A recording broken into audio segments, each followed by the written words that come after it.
ಕಟ್ಟಿಗೆ ರೊಟ್ಟಿ ತೊಗೊಂಡು 4 ಪೀಸ್ ಮಾಡ್ಕೊಂಡಿದ್ದೀನಿ. ಸೈಡಲ್ಲಿ ಎಣ್ಣೆ ಕಾಯಲಿಕ್ಕೆ ಇಟ್ಟಿದ್ದೀನಿ. ಇವಾಗ ಎಣ್ಣೆಯಲ್ಲಿ ರೊಟ್ಟಿನ ಫ್ರೈ ಮಾಡ್ಕೊಳ್ಳೋಣ. ಎಣ್ಣೆ ಹಾಕ್ತಾಯಿದ್ದೀನಿ. ತಿರುಗಿಸಿ ಹಾಕಿ ತಗೊಂಡ್ಬಿಡೋದು.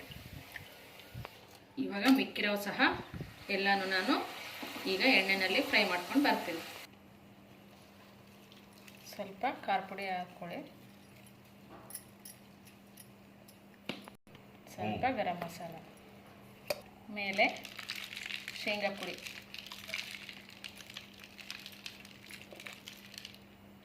ಇಲ್ಲಿ ಮೆಣಸಿನ್ಕಾಯಿನ ಹಾಗೆ ಕರಿಬೇವನ್ನ ಎಣ್ಣೆಯಲ್ಲಿ ಫ್ರೈ ಮಾಡ್ಕೊಂಡಿದ್ದೀನಿ. ಅದನ್ನು ಇದ್ರ ಮೇಲೆ ಹಾಕ್ಕೊಳ್ಳೋಣ.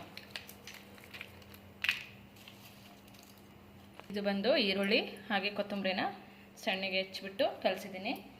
ಅದನ್ನು ಹಾಕ್ಕೊಳ್ಳೋಣ. ಈಗ ರುಚಿಯಾದ ಕ್ರಿಸ್ಪಿಯಾದ ರೊಟ್ಟಿ ಫ್ರೈ ರೆಡಿಯಾಗಿದೆ. ಇಲ್ಲಿ ನೋಡಿ, ಅದರ ಜೊತೆಗೆ ನಂಚ್ಕೊಳ್ಳೋಕ್ಕೆ ಮೊಸರು ಪಚ್ಚಡಿನ ಮಾಡಿದ್ದೀನಿ. ಶೇರ್ ಮಾಡಿ, ಸಬ್ಸ್ಕ್ರೈಬ್ ಮಾಡಿ, ಹಾಗೆ ಲೈಕ್ ಮಾಡಿ.